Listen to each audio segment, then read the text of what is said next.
What's up, everybody? Welcome back to the channel. Okay, so Abrego Garcia, the man mistakenly deported to El Salvador, right? Now, check this out. Check this out right quick. U.S. judge orders return of man deported to El Salvador prison. Will Trump comply? Now, this was from the other day, and I just barely missed this one by the time I came out here to record. I talked about this the other day. So, that's insane, right? A judge orders this guy to be returned. A criminal alien returned back to the United States. A possible MS-13 gang member. That is absurd, you guys. But, you know, this case is moving really, really quickly because, check this out, y'all. Supreme Court says Trump admin does not have to comply with judge's order to return Maryland MS-13 member from El Salvadorian prison. That is right. So, just like that, gets overturned, goes to the Supreme Court. Boom. Here we go. These judges have lost their freaking mind. I'm not kidding on this one, y'all. Like, it's a judicial coup in this country. Seriously is what is going on right now. Like, I'm covering all these news articles. They just keep getting overturned and overturned. And appeals court, as a matter of fact, my next video is talking about Doge. And their restrictions are getting lifted all over the place. We are starting to win, folks. And I always talk about those activist judges that got put on the circuit. These people they're just insane. Like, think about this for a second, right? So we deport a guy. We set this guy up for deportation. The judge finds out that, well, there might be some fears of retaliation by a gang in El Salvador. So he says, yeah, he's okay to be deported, but just not to El Salvador. So it's like, okay, now we have this dude that he's an El Salvadorian national. So he's slated to be deported. So what do we do with this? We can't deport him to El Salvador. What do we do exactly? Right? So he's in limbo in the United States, still slated for deportation. Right? So Donald Trump comes in and they make a administrative error and send him to El Salvador. Send him to the CECOT or something like that, some prison for terrorists, essentially, in El Salvador. All the gangs that they had. Yeah, Bukele went in and cleaned that place up, as a matter of fact.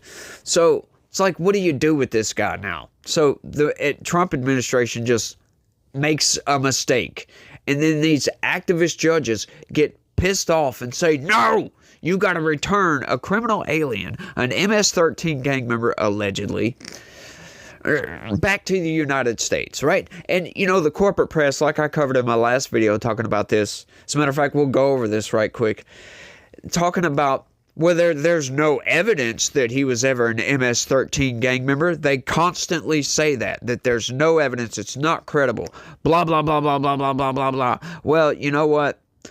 I had to actually dig a little bit. You go to like Grok or ChatGPT, and you got to phrase the questions in a certain way, but you can get the correct responses that you want, but you got to phrase it in a certain direction to get the truth from these people. Because I had this long spiel. I was going to record it and talk about it, but, you know, I've been on video after video of this guy, and I was like, yeah, we're talking about this too much. I don't want to talk about this guy anymore. But I said, screw it. This is probably going to be the last time we're going to talk about this, maybe. So let me go ahead and do this right quick. But just to get out there the evidence that he's an MS-13 gang member. And they, like I said, the corporate press, they kept saying, well, there's no evidence, and the judge said no. Blah, blah, blah, blah, blah. Well, check this out, y'all. 2019 immigration judge ruling, bond denial. In 2019, Judge Kessler denied Abrego Garcia's bond request, citing information provided by ICE that he was a member of MS-13. According to court filings, ICE relied on a gang-filled interview sheet from Prince George's County Police, which is in Maryland, completed after Abrego Garcia's arrest in a Home Depot parking lot in 2019. The sheet noted he was wearing a Chicago Bulls hat and hoodie, which police initially suggested could indicate gang affiliation, though the judge later expressed skepticism about relying solely on the clothing, right? That's kind of iffy, if you will. It's like, come on, get out of here with that. Is that all you got? As a matter of fact, no. Testimony from a confidential informant described as a past, proven, and reliable source of information who claimed Abrego Garcia was an active member of MS-13's Western Clique, allegedly based in Long Island, New York, a location Abrego Garcia has never lived in, according to his attorneys. Not saying he's never been there, he just never lived there, according to his attorneys. Notice how all this is phrased. You got to watch all this phrasing, if you will. That doesn't mean he didn't live there, as a matter of fact. That's just what his attorneys claim. Doesn't mean it's the truth. Judge Kessler wrote that the determination that Abrego Garcia is a gang member appears to be trustworthy and is supported by other evidence in the record. Though she noted the clothing evidence was weak, she concluded that the informant's statement was sufficient to justify detention as a danger to the community. That is right. So, what does that tell you, folks? Yeah, this dude was an MS-13 gang member. Allegedly. But I'm going to go ahead and buy into that because, yeah, the evidence points in that direction. So why do these judges want to bring an MS-13 gang member back to the United States? Right? Just because it's alleged. So what? He was still slated for deportation. This is a judicial coup. They are throwing out norms. They are throwing out logic. Just throwing it into the wind, as a matter of fact. All to justify Donald Trump. That's all this is for, folks. Seriously, but let's read the news right quick and then we'll get into the rest. Check it out, y'all. The U.S. Supreme Court has paused a lower court judge's ruling that ordered the Trump administration to return by the end of the day, Monday, a man who had been deported to El Salvador. Chief Justice John Roberts paused the order from U.S. District Judge Paula Zinnes requiring that Kilmar Abrego Garcia be returned to the U.S. Zinnes's order came in response to a lawsuit filed by the man and his family. It is ordered that the April 4th, 2025 order of the United States District Court for the District of Maryland, case number 8-25-CV-951, is hereby stayed pending further order of the undersigned or of the court. It is further ordered that a response to the application be filed on or before Tuesday, April 8th, 2025 by 5 p.m., the order stated. Zinnes ordered that Abrego Garcia be returned to the U.S. by 11:59 p.m. on Monday, tonight, essentially, after he was deported on March 15th aboard deportation flights to El Salvador. In a filing to the Supreme Court, the DOJ said he was removed to El Salvador through administrative error, though his removal from the U.S. was not an error per Reuters. Yeah, so his removal was not an error, as a matter of fact. Once again, still slated for deportation. He just wasn't supposed to be deported to El Salvador, but you get to that point, it's like, so what do you do at that point? Where do you send the guy? Well, that's when Donald Trump gets on the horn, and he asks different countries, hey, we got this guy, we don't want him, you want to take him? They say yes, they say no. That's all you can do at that point. Unless you make a mistake and accidentally send him to El Salvador. But it's like, I went over this long spiel also with Grok, as a matter of fact, because I bought X, I pay for it so I get Grok for free. So I went over this whole long spiel about what would happen if Donald Trump just says no. I'm not bringing him back. I'm blah, blah, blah, blah, blah. If he defies a federal circuit court, right? And it just kept telling me, it just kept repeating itself over and over again. Well, the court could impose sanctions, but I said, who would enforce that? And eventually I got Grok to say that, yes, the Trump administration could absolutely just defy court orders and nothing at all would happen. Because they don't have an enforcement arm at this point. So with these judges getting out of hand, like Judges Gone Wild or something like that, these judges getting out of hand, it's getting to the point where I'm probably okay with some of these, like especially with this one. Like if Donald Trump just would have said, no, we're not bringing him back. I'm sorry. Or even the deportation flights. If Donald Trump would have said, no, they're continuing. I'm just not going to listen to you guys. I would probably be fine with that. I know that's terrible. It sounds terrible, right? But, some of these orders are just so ridiculous. It's like, I mean, how can we function as a society if these judges are ruling based upon their political beliefs instead of based upon the law, based upon, giving the executive branch, allowing the executive branch to do what it's constitutionally authorized to do, for crying out loud. It's trying to stop the administration from conducting its duties under the Constitution. So it's like, how do you work all this out? And it's just crazy. I don't have a good answer for that, right? Like, what do you do at that point? Send it to the Supreme Court. Once again, folks. And now the Supreme Court is saying, no, there ain't no way. Well, you'll see. We talk about it here in a second. Let's get into it. Abrego Garcia had received a deportation protection order in 2019. The DOJ said that he was a member of the violent MS-13 gang and was no longer eligible for such protections. Abrego Garcia's lawyers have denied the allegation that he was a gang member. Zenas found that the 2019 order was still in place and wrote in her Sunday decision, there were no legal grounds whatsoever for his arrest, detention, or removal. That is not true, though. She said the removal of Abrego Garcia was wholly lawless.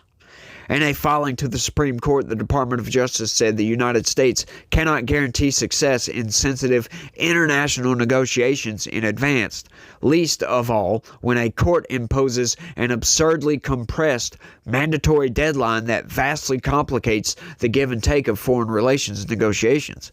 The United States does not control the sovereign nation of El Salvador, nor can it compel El Salvador to follow a judge's bidding. That is right. So this judge just didn't think about this or something. It's like, what do you expect Donald Trump to do? The guy's already been sent to this prison. He's a Salvadorian national, for crying out loud. So, I mean, at that point, what do? You go to this place and say, well, he hasn't committed any crime over here in the United States at all. So it's not extradition in the classic sense of extradition, right?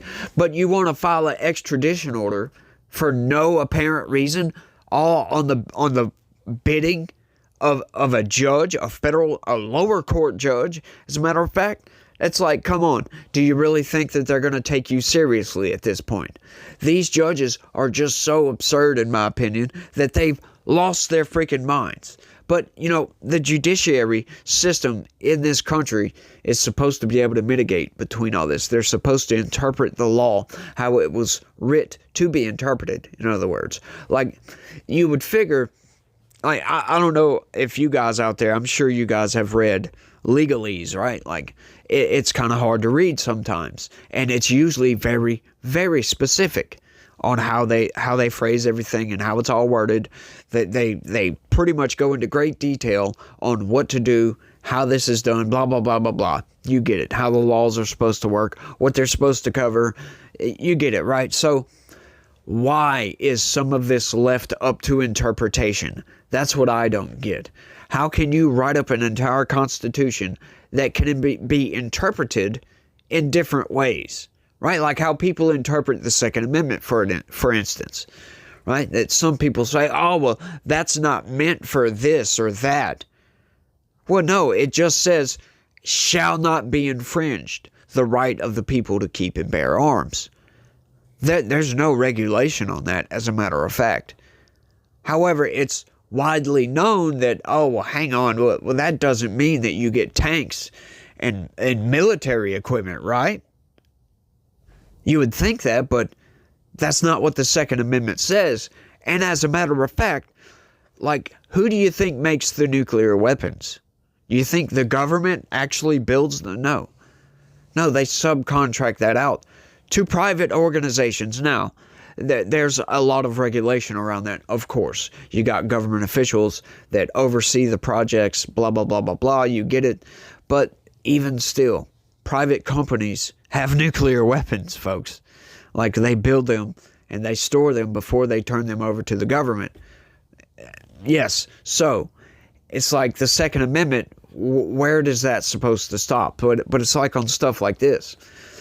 Donald Trump uses the wartime law, as they call it, the Alien Enemies Act, to deport a violent gang that invaded the United States and was conducting their gang business inside the United States, committing crimes and all this other stuff. So he says, we're going to eliminate these people. And he goes to search these people out. And come to find out, we've got this guy. Well, hang on. I don't care if a judge says no. He's a terrorist, right? The Alien Enemies Act does not allow for any sort of judicial review. Now, a lot of people are crying foul over this, but that is how that law was writ.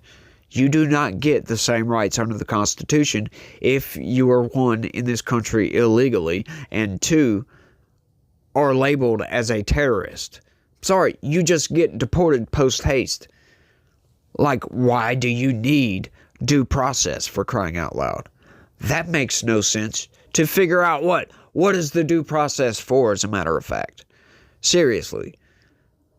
Like, we're going to know if you're an American citizen. We'll figure that out. If you say you're an American citizen, that's pretty easy to figure out. Right quick. Doesn't take all that much due process to figure that part out. So these judges have just lost their mind with Donald Trump. Every single thing he does, they try to stop him. Nationwide injunction. Boom, there you go.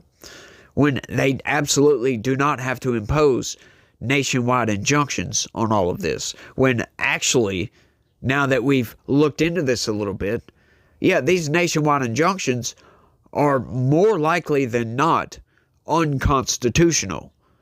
Yeah, there's nothing in the Constitution that gives the judiciary power to rule outside of its jurisdiction. And that's what nationwide injunctions do, because these lower courts, these federal courts, are district courts for Columbia, the District of Columbia, or a part of Maryland, or part of Colorado, or part of Louisiana, whatever section it is, right?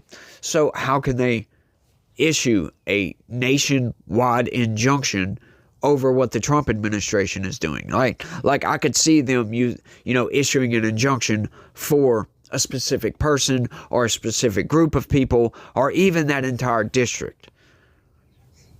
That I don't see a problem with that, right? But an entire nationwide, that is ruling outside of their jurisdiction.